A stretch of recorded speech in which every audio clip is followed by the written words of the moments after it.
आप सभी का एक बार फिर से आपके अपने YouTube चैनल एडू प्रधान पर स्वागत है। दोस्तों, आज की क्लास हम लोग वीडियो एग्जाम को ध्यान में रखते हुए वैदिक कालीन सभ्यता से संबंधित महत्वपूर्ण वन लाइनर महत्वपूर्ण क्वेश्चन हम लोग देखेंगे।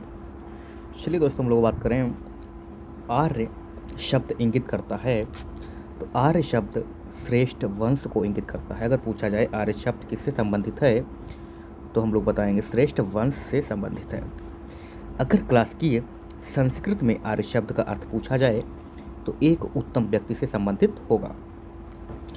दोस्तों, अगर हम लोग बात करें सबसे पुराने वेद का, तो सबसे पुराना वेद कौन सा है, तो सबसे पुराना वेद ऋग्वेद है।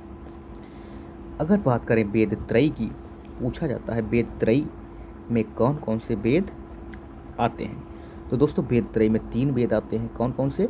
अथर्ववेद को छोड़कर बाकी सभी वेद शामिल हैं। कौन कौन से? ऋग्वेद, यजुर्वेद और सामवेद। अथर्ववेद जो है, अथर्ववेद वेद त्रय में शामिल नहीं है। अगर हम लोग आगे बात करें वह वैदिक ग्रंथ जिसमें वर्ण शब्द का सर्वप्रथम नामोल्लेख मिलता है, तो वह वेद है ऋग्वेद। ऋग्वेद में वर्ण शब्द सर्वप्रथम उल्लेखित किया जाता है। वर्ण व्यवस्था से संबंधित पुरुष सूक्त मूलतः पाया जाता है, तो पुरुष सूक्त ऋग्वेद में पाया जाता है। पुरुष सूक्त कहाँ पाया जाता है? ऋग्वेद में पाया जाता है। दोस्तों, अगर हम लोग बात करें, अब हम लोग एक तरफ वेद और उनसे संबंधित चीज़ें देखें। अगर अथर्ववेद जो है औषधियों से संबंधित होता है, ऋग्वेद ईश्वर की महिमा से संबंधित है, यजुर्वेद बलिदान एवं कर्मकांड विधि से संबंधित है, और सामवेद की बात करें तो यह संगीत से संबंधित है। दोस्तों, अगर हम लोग आगे बात करें, ऋग्वेद स्तोत्र एवं प्रार्थनाएं मिलती हैं इसमें, और यजुर्वेद स्तोत्र एवं कर्मकांड मिलता है। बात करें सामवेद की, तो सामवेद में संगीतमयी स्तोत्र देखने को मिलता है, संगीतमयी स्तोत्र। अथर्ववेद की बात करें तो इसमें तंत्र मंत्र एवं वशीकरण अत्यंत देखने को मिलता है। दोस्तों, अगर हम लोग आगे बात करें, ऋग्वेद, यजुर्वेद, अथर्ववेद तथा सामवेद 4 वेदों में से वह कौन सा वेद है जो जादुई माया और वशीकरण का वर्णन करता है? दोस्तों, अभी हम लोगों ने देखा अथर्ववेद क्या करता है? तंत्र मंत्र एवं वशीकरण से संबंधित है, तो इसलिए इसका राइट आंसर होने वाला है अथर्ववेद। दोस्तों, अगर वीडियो पसंद आ रही हो तो एक बार इसे शेयर कर दीजिए, और जो लोग नए हैं चैनल पर वो इसे सब्सक्राइब कर लीजिए, जिससे जानकारी उन तक आसानी से पहुंचती रहे। दोस्तों, अगर हम लोग आगे बात करें, ऋग्वेद में ऋचाएँ कितनी होती हैं, तो ऋग्वेद में 10,552 ऋचाएँ होती हैं। कितनी? 10,552। ऋग्वेद है स्तोत्रों का संकलन, स्तोत्रों का संकलन। ऋग्वेद में मंडलों की बात करें तो ऋग्वेद में 10 मंडल। कितने मंडल हैं? 10 मंडल हैं। आगे हम लोग बात करें वेद और उनसे संबंधित ब्राह्मण की बात करें, तो ऋग्वेद से संबंधित ब्राह्मण ऐतरेय ब्राह्मण। सामवेद से संबंधित अगर ब्राह्मण की बात करें तो पंचविश। अगर हम लोग अगला वेद देखें अथर्ववेद, तो इसका ब्राह्मण गोपथ पूछे जाते हैं, दोनों क्वेश्चन इंपॉर्टेंट है। यजुर्वेद का जो संबंधित ब्राह्मण है शतपथ। नेक्स्ट की हम लोग अगर बात करें, ऋग्वेद का वह मंडल जो पूर्णतः सोम को समर्पित है, सोम को समर्पित है 9वां मंडल। कौन सा? 9वां मंडल। दोस्तों, हम लोग बात करें यज्ञ संबंधी विधि विधान का पता चलता है, कहाँ से पता चलता है? यज्ञ संबंधी विधि विधान का पता चलता है यजुर्वेद से। यजुर्वेद कैसे ध्यान रखेंगे? या से ये भी स्टार्ट है, या से ये भी स्टार्ट है। अगर हम लोग बात करें यजुर्वेद, सामवेद, अथर्ववेद में से वह जिसका संकलन ऋग्वेद पर आधारित है, तो दोस्तों सामवेद का जो संकलन है ऋग्वेद के संकलन पर आधारित है। नेक्स्ट अगर हम लोग बात करें तक्षशिला, अतरंजी खेड़ा, कौशाम्बी एवं हस्तिनापुर में से वह स्थल जिसकी खुदाई से लौह धातु के प्रचलन के प्राचीनतम प्रमाण मिले हैं, तो अतरंजी खेड़ा से। कहाँ से? अतरंजी खेड़ा से। अगर हम लोग नेक्स्ट बात करें उपनिषदों का मुख्य विषय क्या है, तो उपनिषदों का मुख्य विषय दर्शन। उपनिषदों का मुख्य विषय दर्शन है। ऋग्वेद, परवर्ती संहिताएं, ब्राह्मण तथा उपनिषद में से वह वैदिक साहित्य जिसमें मोक्ष की चर्चा मिलती है, मोक्ष की चर्चा कहाँ मिलती है? तो मोक्ष की चर्चा उपनिषद में मिलती है। ध्यान दीजिएगा, मोक्ष की चर्चा उपनिषद में मिलती है। मोक्ष शब्द का सबसे पहले उल्लेख श्वेताश्वर उपनिषद में किया गया। श्वेताश्वर उपनिषद में किया गया। अगर हम लोग बात करें अध्यात्म ज्ञान के विषय में नचिकेता और यम का संवाद, नचिकेता और यम का संवाद कहाँ देखने को मिलता है? तो यह कठोपनिषद में नचिकेता और यम का संवाद देखने को मिलता है। दोस्तों, अगर हम लोग बात करें उपनिषद काल में, उपनिषद काल के राजा अश्वपति शासक थे कहाँ के? तो कैकेयी वंश के शासक थे। अगर हम लोग बात करें नेक्स्ट वैदिक साहित्य का सही क्रम क्या है? तो वैदिक संहिताएं, ब्राह्मण और आरण्यक, उपनिषद, यह 4 क्रम हैं जो सही क्रम में निर्धारित हैं। सबसे पहले वैदिक संहिताएं, फिर ब्राह्मण, आरण्यक, उपनिषद। दोस्तों, अगर बात करें आरंभिक वैदिक साहित्य में सर्वाधिक वर्णित नदी कौन सी है? तो सिंधु नदी। सिंधु नदी वैदिक साहित्य में सर्वाधिक वर्णित नदी है। वैदिक नदी अस्कनी, ध्यान दीजिएगा, वैदिक नदी अस्कनी की पहचान की जाती है चेनाब नदी से। वर्तमान में अस्कनी नदी को चेनाब नदी के नाम से जानते हैं, जो कि वैदिक कालीन इसका नाम क्या है? अस्कनी नाम है। अगर हम लोग नेक्स्ट अगर हम लोग बात करें ऋग्वेद में जिन नदियों का उल्लेख अफगानिस्तान के साथ आर्यों के संबंध का सूचक है, वह है कुभा और क्रमु। यह 2 नदियां हैं जिनसे आर्यों का संबंध सूचक है। अगर हम लोग एक तरफ बात करें वैदिक नदियां और उनके आधुनिक नाम, दोस्तों बात करें कुभा नदी का वर्तमान में काबुल नाम है। कुभा नदी का वर्तमान में नाम काबुल है और परुशली नदी इसे वर्तमान में रावी नदी के नाम से जानते हैं। बात करें सदानीरा नदी जिसे गंडक नदी के नाम से जानते हैं, और शतुद्री नदी इसे सतलज नदी के नाम से वर्तमान में हम लोग जानते हैं। और अभी हम लोगों ने देखा अस्कनी नदी जो है इसे हम लोग वर्तमान में चेनाब के नाम से जानते हैं, चेनाब नदी के नाम से। अगर बात करें वेदोत्तर काल में प्रचलित प्रथा चतुष्टय है, जिसमें हम लोग बात करें 4 पुरुषार्थ की और 4 आश्रम की, तो हम लोग देखें 4 पुरुषार्थ कौन कौन से हैं। नंबर 1 धर्म,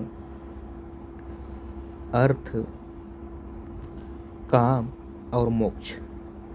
यह 4 पुरुषार्थ हैं, धर्म, अर्थ, काम और मोक्ष।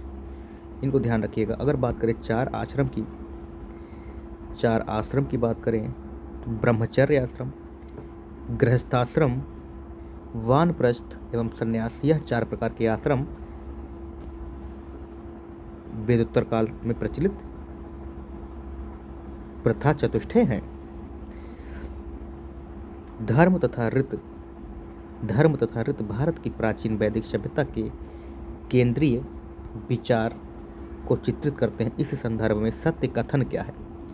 दोस्तों, अगर बात करें सत्य कथन की, तो ऋत मूलभूत नैतिक विधान था जो सृष्टि और उसमें अंतर्निहित सारे तत्वों के क्रियाकलापों को संचालित करता था। बात करें धर्म की, धर्म व्यक्ति के दायित्व एवं स्वयं तथा दूसरों के प्रति व्यक्तिगत कर्तव्यों की संकल्पना थी। दोस्तों, अगर बात करें भारतीय संस्कृति के अंतर्गत ऋत का क्या अर्थ है? ऋत का अर्थ होता है प्राकृतिक नियम। क्या अर्थ होता है? प्राकृतिक नियम। वैदिक देवताओं में उनका पुरोहित माना जाता था। धर्म व्यक्ति के दायित्व एवं स्वयं तथा दूसरों के प्रति व्यक्तिगत कर्तव्यों की संकल्पना था बृहस्पति को। दोस्तों, अगर हम लोग आगे बात करें लोपामुद्रा, गार्गी, लीलावती तथा सावित्री में से वह ब्रह्मवादिनी जिसने कुछ वेदों मंत्रों की रचना की थी। तो दोस्तों, इसका सही आंसर होने वाला है लोपामुद्रा। ध्यान रखिएगा इसे, लोपामुद्रा। ऋग्वैदिक काल में निष्क शब्द का प्रयोग एक स्वर्ण धातु के लिए होता था, किंतु परवर्ती काल में उसका प्रयोग किस रूप में हो रहा है? तो उसमें सिक्का के रूप में हुआ। ऋग्वैदिक काल में निष्क आभूषण था। किस चीज का आभूषण था? तो गले का आभूषण था, गले का। प्राचीन भारत में निशाका जाने जाते थे स्वर्ण आभूषण के लिए, स्वर्ण आभूषण के लिए। 14वीं सदी ईसा पूर्व का बोगज कोई अभिलेख महत्वपूर्ण है, क्योंकि यहाँ से प्राप्त अभिलेखों में वैदिक देवताओं एवं देवियों का नामोल्लेख प्राप्त होता है। किस अभिलेख से? बोगज कोई अभिलेख से। अभिलेखों में से वह जो ईरान से भारत में आए आर्यों के आने की सूचना देता है, तो कौन सा अभिलेख? बोगज कोई। बोगज कोई अभिलेख जो है भारत में आने वाले आर्यों की सूचना देता है। कहाँ से आर्य आए थे? ईरान से आने की सूचना देता है। अगर हम लोग बात करें शंकराचार्य, एनी बेसेंट, विवेकानंद तथा बाल गंगाधर तिलक में से वह कौन है जिसने आर्यों के आदि देश के बारे में लिखा है कि आर्य जो है आदि देश से आए हैं? तो ये है बाल गंगाधर तिलक। शतपथ ब्राह्मण में उल्लिखित राजा विदेग माधव से संबंधित ऋषि थे, तो कौन ऋषि थे? ऋषि गौतम राहुगण। उत्तर वैदिक काल में से आर्य संस्कृति का धुर समझा जाता था। किसे? कुर, पांचाल को। गोत्र शब्द का सर्वप्रथम प्रयोग हुआ ऋग्वेद में। गोत्र शब्द का सर्वप्रथम प्रयोग कहाँ हुआ? ऋग्वेद में। गोत्र प्रथा की स्थापना हुई उत्तर वैदिक काल में। गोत्र शब्द का प्रयोग ऋग्वेद में हुआ और गोत्र प्रथा की स्थापना उत्तर वैदिक काल में हुई। पूर्व वैदिक आर्यों का धर्म प्रमुखता था। पूर्व वैदिक आर्यों का धर्म क्या था? प्रकृति पूजा और यज्ञ। प्रकृति पूजा और यज्ञ। ऋग्वेद में जनता मुख्यतः विश्वास करती थी किसमें? बलि एवं कर्मकांड में। बलि एवं कर्मकांड में ऋग्वेद काल में जनता जो है विश्वास करती थी, बलि एवं कर्मकांड में। ऋग्वेद में उल्लिखित प्रसिद्ध 10 राजाओं का युद्ध कहाँ लड़ा गया? तो परुशनी नदी के किनारे, परुशनी नदी के किनारे, जिसे वर्तमान में रावी नदी के नाम से भी जानते हैं। सिंधु, सरस्वती, वितिस्ता, यमुना में से वह नदी जिसे ऋग्वेद में मातेतमा, देवीतमा, नदीतमा के रूप में संबोधित किया जाता है, तो वह नदी है पवित्र नदी सरस्वती। ऋग्वैदिक आर्यों के पंचजन थे यदु, ध्रुव, पुरु, अनु एवं दुर्वसु। नेक्स्ट अगर हम लोग बात करें, प्राचीन काल में आर्यों के जीविकोपार्जन का मुख्य साधन क्या था? तो प्राचीन काल में आर्यों के जीविकोपार्जन के लिए मुख्य साधन कृषि थी। ऋग्वेद में उल्लिखित यव का क्या अर्थ होता है? जिसे जौ। यव शब्द किस कृषि उत्पादक हेतु प्रयुक्त किया जाता, तो वह है जौ। ऋग्वैदिक पाणी नागरिक थे व्यापारी वर्ग से। नेक्स्ट बात करें, वैदिक युग में प्रचलित लोकप्रिय शासन प्रणाली वंश परंपरागत राजतंत्र की शासन प्रणाली थी। वैदिक योगिन सभा थी मंत्री परिषद। दोस्तों इस वीडियो को एक बार शेयर कर दीजिए जिससे यह वीडियो सभी तक आसानी से पहुंचे। सभा और समिति यह 2 प्रजापति की पुत्रियां थी। किसमें कहा गया है? अथर्ववेद में कहा गया है। ऋग्वैदिक जनसभा जो न्यायिक कार्यों से संबंधित थी उसका नाम था सभा। जनसभा को न्यायिक कार्यों से संबंधित थी। आयुर्वेद अर्थात जीवन का विज्ञान का उल्लेख सर्वप्रथम कहाँ मिलता है?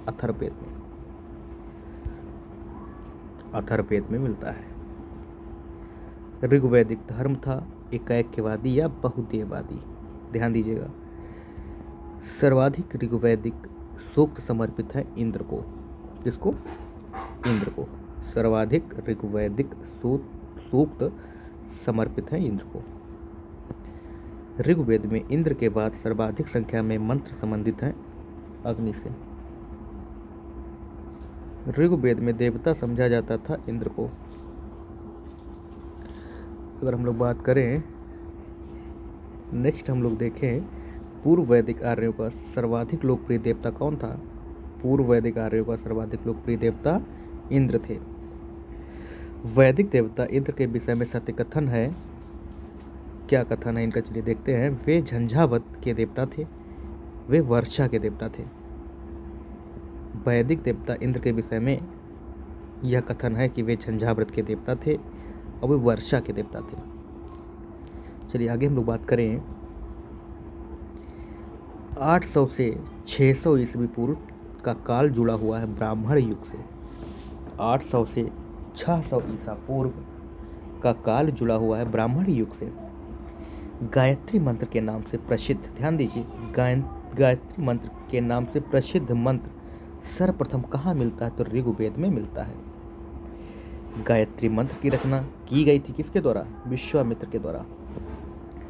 नेक्स्ट बात करें, सर्ग, प्रतिसर्ग, वंश, मनवंतर और वंशानुचरित संकेतक हैं पुराणों के। किसके, पुराणों के। दोस्तों अगर बात करें पुराणों की संख्या कितनी होती है, तो पुराणों की संख्या होती है 18। श्रीमद्भागवत गीता मौलिक रूप से लिखी गई थी किस भाषा में, संस्कृत भाषा में। महाभारत मूलतः जानी जाती है जय संहिता के रूप में। किसके, जय संहिता के रूप में। सतसहस्त्री संहिता उपनाम से प्रसिद्ध ग्रंथ है, तो यह महाभारत। कौन सा ग्रंथ है, महाभारत। सतसहस्त्री संहिता उपनाम से प्रसिद्ध है। बात करें हम लोग हिंदू पौराणिक कथा के अनुसार समुद्र मंथन हेतु जिस सर्प ने रस्सी के रूप में स्वयं को प्रस्तुत किया वह है वासुकी सर्प। अछूत की अवधारणा स्पष्ट रूप से उद्धृत हुई थी धर्मशास्त्र के समय। कब, धर्मशास्त्र के समय। बहुत ही महत्वपूर्ण इंपॉर्टेंट लगाइएगा इसे। सत्यमेव जयते शब्द लिया गया है मुंडकोपनिषद से। किससे, मुंडकोपनिषद से। यह भी अत्यंत महत्वपूर्ण हो जाता है। तमसो मा ज्योतिर्गमय, इस कथन का मूलतः, जो यह कथन है मूलतः लिया गया है उपनिषद से। किस उपनिषद से, बृहदारण्यक उपनिषद से। बृहदारण्यक उपनिषद से। वह उपनिषद जिसका शाब्दिक अर्थ है सफेद घोड़ा। सफेद घोड़ा। श्वेताश्वर उपनिषद। श्वेताश्वर उपनिषद से। सत्यकाम जावाल की कथा जो अनब्याही माँ होने के लांछन को चुनौती देती है उल्लिखित है। ध्यान दीजिएगा, सत्यकाम जावाल की जो कथा है जो अनब्याही माँ होने के लांछन को चुनौती देती है वह किस उपनिषद से संबंधित है, तो छांदोग्य उपनिषद में यह कथा मिलती है। दोस्तों अगर हम लोग बात करें ऋग्वेद की मूल लिपि थी तो ब्राह्मी लिपि। नेक्स्ट अगर हम लोग बात करें वैदिक कर्मकांड में होता, वैदिक कर्मकांड में बात करें होता का संबंध किससे है, तो ऋग्वेद से। अवेस्ता और ऋग्वेद में समानता है, तो अवेस्ता संबंधित है ईरान से। किससे, ईरान से संबंधित है। वैदिक काल में अघन्या मानी गई है कि अघन्या किसे कहा जाता है, गाय को। अघन्या जो है गाय को माना गया है। दोस्तों अगर हम लोग बात करें सिंधु घाटी सभ्यता किस प्रकार की सभ्यता थी, तो यह नगरीय सभ्यता थी। और अगर बात करें उत्तर वैदिक समाज की तो यह कृषक समाज था। ऋग्वैदिक समाज की बात करें तो यह चारागाह से संबंधित था। और मध्यकाल की बात करें तो जमींदारी सभ्यता से संबंधित थी ये। दोस्तों अगर हम लोग नेक्स्ट देखें ऋग्वैदिक काल के प्रारंभ में महत्वपूर्ण मूल्यवान संपत्ति किसे समझा जाता था? तो गाय को समझा जाता था, जिसकी वर्तमान में स्थिति क्या है सभी लोग भलीभांति परिचित हैं। चलिए हम लोग बात करें प्राचीन भारतीय समाज के प्रसंग में कुल, वंश, कोश, गोत्र शब्दों में से वह शब्द जो शेष 3 वर्ग का नहीं है। तो दोस्तों कोश, कुल, वंश और गोत्र यह एक ही वर्ग से संबंधित है।